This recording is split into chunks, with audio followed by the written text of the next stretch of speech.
Kama wadau wa masuala ya katiba, utawala wa sheria pamoja na demokrasia, tumepokea kwa masikitiko makubwa jana tamko ambalo lilitolewa na Waziri wa Mambo ya Ndani ndugu Patrobas Katambi akiwa bungeni kuhusiana na katazo la vyama vya siasa kufanya mikutano ya siasa. Sasa kutokana na uzito wa jambo hili, nimeona kama mdau na mtu ambaye ni mtaalamu kwenye maeneo haya ya katiba pamoja na utawala wa sheria, nimeona nitumie muda huu kuweza kuzungumza angalau kwa ufupi masuala ya kikatiba pamoja na masuala ya kisheria ambayo yanagusa lile katazo ambalo amelitoa. Sasa kabla sijaenda kuzungumzia, kwanza ningependa niweze kuweka msingi kwamba kwa mujibu wa katiba ya Jamhuri ya Muungano wa Tanzania, kwenye utangulizi au preamble, waliotengeneza katiba yetu wanatamka kwamba nchi yetu ni nchi ya kidemokrasia ambayo watu watakuwa na uhuru wa kushiriki mambo mbalimbali ambayo yanawagusa mambo ya kitaifa. Lakini vile vile ibara ya muhimu sana ambayo inaitambulisha taifa la Tanzania ni ibara ya 3 ya katiba ya Jamhuri ya Muungano wa Tanzania ya mwaka 1977. Ibara ya 3 na yenyewe inaenda kuzungumzia kwamba Tanzania ni nchi ya kidemokrasia ya vyama vingi.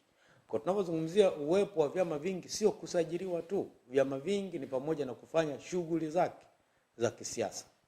Lakini kana kwamba hiyo haitoshi, bado kwa mujibu wa katiba yetu ya Jamhuri ya Muungano wa Tanzania, ibara ya 21 ya katiba inatoa haki na kulinda uhuru wa watu kushiriki masuala ya kitaifa ambayo yanagusa maslahi au maisha yao moja kwa moja. Sasa moja ya eneo la muhimu ambalo linalinda au ambalo linagusa maslahi ya watu moja kwa moja ni uhuru wao wa kujumuika, uhuru wao wa kufanya maandamano, uhuru wao wa kuweza kutoa maoni mbalimbali na kuwa na mtizamo tofauti. Lakini vile vile jambo hilo linalindwa na ibara ya 18 ya katiba ya Jamhuri ya Muungano wa Tanzania kwa maana ya uhuru wa kujieleza. Kwa kimsingi, tamko ambalo waziri amelitoa linakwenda kukiuka misingi ya muhimu ya katiba, linaenda kukiuka ibara ya 21 ya uhuru wa watu kujumuika, lakini linaenda kukiuka ibara ya 18 uhuru wa kuweza kutoa maoni, lakini linaenda mbali zaidi, linaenda kukiuka hata tamko la Umoja wa Mataifa la haki za kiraia na za kisiasa la mwaka 1966 ambalo nchi ya Tanzania iliridhia toka mwaka 1976. Lakini vile vile tuna tamko la Umoja wa Mataifa la haki za binadamu la mwaka 1948 ambalo kwa mujibu wa ibara yetu ya 9 ya katiba ya Jamhuri ya Muungano wa Tanzania ina acknowledge au inalikubali kama ni moja ya viini vya muhimu au moyo wa katiba yetu. Sasa kwenye hivi vyombo vyote ambavyo nimevizungumzia au hizi nyaraka zote ambazo nimezungumzia au matamko haya ya kimataifa, moja haki ya msingi ambayo inalindwa ni haki ya kujumuika pamoja na haki ya kuweza kutoa maoni pamoja na kushiriki shughuli za kisiasa. Na eneo la shughuli za kisiasa ni la muhimu sana. Na pengine ni wakati mwingine kuna kujisahau kwamba kwa nini tumeruhusu kuwe na nafasi au kuna space ya vyama vya siasa kuweza kufanya shughuli zao. Kama tungefunga milango ya vyama vya siasa kuweza kufanya shighuli zao, maana yake ni nini? Unatengeneza mazingira ya kuweza kupelekea pengine watu wakatafuta milango mingine, ambapo milango mingine inaweza kuwa ni uasi. Kwa hiyo ndio maana dunia iliona kwa moja ya shock absorber ya kuhakikisha nchi inakuwa stable, maana kuna ruhusu kila watu wenye maoni tofauti wawe na nafasi au wana dirisha la kuweza kutolea yale ambao wanaamini maoni yao. Kwa hiyo ndio maana kumekuwa na mfumo wa vyama vingi. Kwa hiyo ukiangalia mfano katika Afrika, miaka ya 60 baada ya uhuru, utaangalia miaka 10 ya kwanza nchi nyingi sana zilitawaliwa na mapinduzi. Kwa nini? Kwa sababu baada ya kupata uhuru nchi nyingi zilifuta vyama vingi ambavyo vilikuwepo wakati wa ukoloni. Kwa hiyo wale watu ambao walikuwa tayari wana maoni tofauti na vile vyama vya ukombozi ambavyo vilikuwepo wakati huo, kwa mfano nchi kama Ghana ilikumbana na mapinduzi mengi, Nigeria wamekutana na mapinduzi mengi, na nchi zingine nyingi zilikumbana kwa sababu tayari nafasi au space ya wao kuwa na maoni tofauti ilikuwa imeminywa. Sasa kwenye karne hii hatutegemei kwamba tukarudi kwenye hizo zama za giza ambazo zilileta matatizo ambayo ni makubwa sana. Kwa ndio maana lazima hii nafasi ya vyama kuweza kushiriki shughuli zao za kisiasa ni lazima iweze kulindwa kwa wivu mkubwa. Lakini niseme pia kwamba haki ya vyama vya siasa kukutana kwenye mikutano na kufanya maandamano ni haki ambayo vile vile ipo kwenye sheria ya vyama vya siasa. Kwa ukisoma sheria ya vyama vya siasa kifungu kile cha 23 cha sheria ambacho zamani ilikuwa ni kifungu cha 11 kinaelezea haki ya vyama vya siasa kushiriki shughuli zao kwa maana ya mikutano pamoja na maandamano. Lakini vile vile kifungu cha 43 cha sheria ya polisi pamoja na polisi wasaidizi sura namba 322 ya sheria za Tanzania na yenyewe imetoa hiyo haki. Sasa ukienda kwenye kifungu cha 23 cha sheria ya vyama vya siasa ukipitia ile yote, mwenye mamlaka ya kuweza kusimamia hizo taratibu nzima za vyama vya siasa kufanya mikutano pamoja na maandamano, utaratibu umepelekwa kwa wakuu wa polisi wa ngazi za wilaya au wale OCDs. Kwa OCD ndio watu ambao wanaruhusiwa kupelekewa taarifa, sio kuombwa kibali, ni kupelekewa taarifa. Kwa chama kinahitaji kufanya mkutano, kinaandika kinapeleka kusudio lake walau masaa 48 kabla. Halafu baada ya hapo kinaendelea na maandalizi. Sheria inasema waendelee na maandalizi kwa ajili ya mkutano. Kama yule afisa wa polisi ambaye ndio mkuu wa polisi kwenye wilaya husika akagundua kuna sababu za kiusalama yeye, basi anaweza kawajulisha chama cha siasa na kuambia kwamba labda kama itashindikana, na awaambie kama leo imeshindikana ni lini watafanyia au ni sehemu gani nitakuwa wafanyie, ili polisi iweze kujipanga kwa ajili ya kuwapa usalama. Kwa hiyo ukiangalia sheria ilivyotungwa haikuweka mwanya kwamba polisi watajiamulia kuwakatalia, na ndio maana imetoa option kwamba kama kuna sababu za kimsingi za kiusalama wanaweza kutoa alternative kwamba baada kufanyika mkutano leo labda ufanyike kesho au kesho kutwa, au baada ufanyikie eneo fulani ufanyikie eneo jingine kwa ajili ya usalama. Na jukumu la polisi litakuwa ni kuhakikisha wanawapatia vile vyama vya siasa ambavyo vinafanya shughuli zao za kisiasa wapatiwe ulinzi. Na ni jambo kidogo la kihistoria. Miaka ya nyuma walikuwa wanatakiwa kuomba kibali, lakini baadaye baada ya kesi kuja kufunguliwa na marehemu Mzee Mtei, kwa sababu polisi walikuwa wananyima watu vibali, ndio mahakama ikaja ikasema hapana, polisi wasiruhusiwe kutoa kibali, badala yake iwe ni swala la taarifa tu. Sasa ukipitia hizi sheria zote kuanzia katiba ya Jamhuri ya Muungano wa Tanzania, sheria ya polisi, sheria ya vyama vya siasa, hakuna popote ambapo mheshimiwa waziri ametajwa kwamba anaweza kutoa maelekezo ya kuzuia vyama vya siasa visifanye shughuli zao za kisiasa.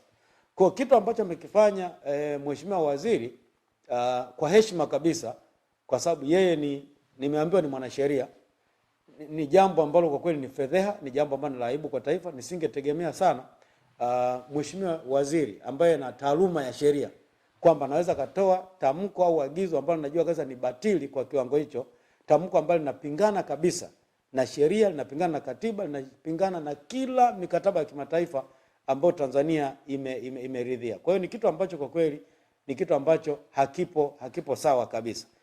Lakini mimi niseme pengine tamko la mheshimiwa waziri limepanua mjadala wetu wa kuelekea katiba mpya. Na limepanua mjadala wa kuelekea katiba mpya kwa sababu gani? Kwamba hili linatuonyesha, linazidi kuthibitisha tena na tena kwamba vyombo vyetu vya ulinzi na usalama havipo huru kwenye kutekeleza majukumu yake. Kwa sababu nafasi ya waziri anatakiwa simamie mambo ya kisera tu. Kwa yeye atahakikisha angalau kama ni sheria nitakuwa ifanywe marekebisho, amepeleka mswada kwa ajili ya kurekebisha. Kama kuna mambo ya labda sera ya uendeshaji wa polisi badilisha, anaweza akafanya hiyo kazi. Budget, hayo ndio maeneo yake. Lakini swala la utekelezaji wa majukumu ya polisi ya kila siku, waziri hatakiwi kuingilia, kwa sababu hiyo wanasema unataka kuitumia polisi kama silaha, au wanaita weaponization ya jeshi la polisi. Utaangalia wenzetu kwa mfano Kenya, moja ya changamoto ambayo iliwasumbua sana ilikuwa ni matumizi mabaya ya jeshi la polisi, kwamba wanasiasa anaweza kaagiza polisi ukakuta wameacha kufanya mambo kwa weledi, wanafanya mambo kwa kutekeleza maagizo ya waziri. Kwa sababu kati ya waziri na polisi ni nani ambaye amesomea mambo ya ulinzi na usalama? Kwa hiyo tunajua polisi wetu wana weledi, ni watu ambao wamesomea, wana uwezo wa kudetect kama kuna viashiria vyovyote ambavyo vinahatarisha labda amani.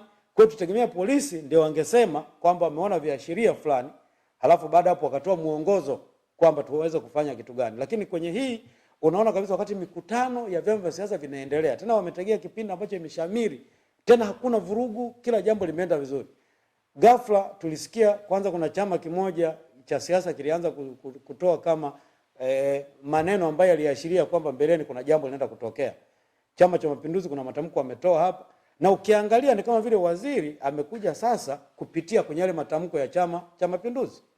Kwa hiyo ukiangalia utagundua ni kwamba tamko la mheshimiwa waziri wala halisadifu kwamba kuna jambo lote la kiulinzi na usalama, ila inaonekana ni jambo la kisiasa, ni jambo ambalo limelenga kufifisha pengine upinzani na kuacha pengine serikali pamoja na chama tawala kisipate kukosolewa, jambo ambalo tunaona kwenye nchi ya kidemokrasia kama Tanzania ni jambo ambalo halijakaa sawa. Kwa hiyo hakuna sababu yoyote ya msingi ya kuweza kuzuia vyama vya siasa kuendelea kufanya shughuli zao.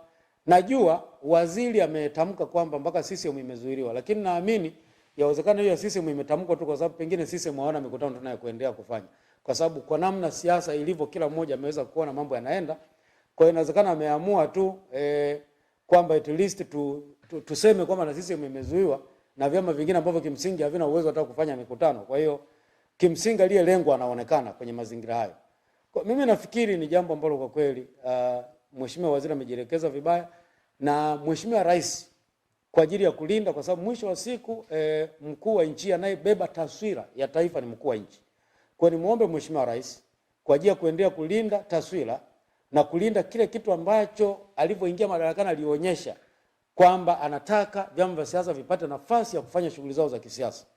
Hili jambo nategemea mheshimiwa rais atatoa mwongozo kwamba ili tamko la mheshimiwa waziri liweze kubatilishwa, vyama vya siasa viruhusiwe kuendelea kufanya shughuli zao, kwa sababu kufanya shughuli za kisiasa sio jambo la hisani, ni jambo la haki yao ya kikatiba, ni haki kwa mujibu wa sheria za nchi hii, ni haki kwa mujibu wa mikataba mbalimbali ya kimataifa ambayo nchi ya Tanzania imeridhia.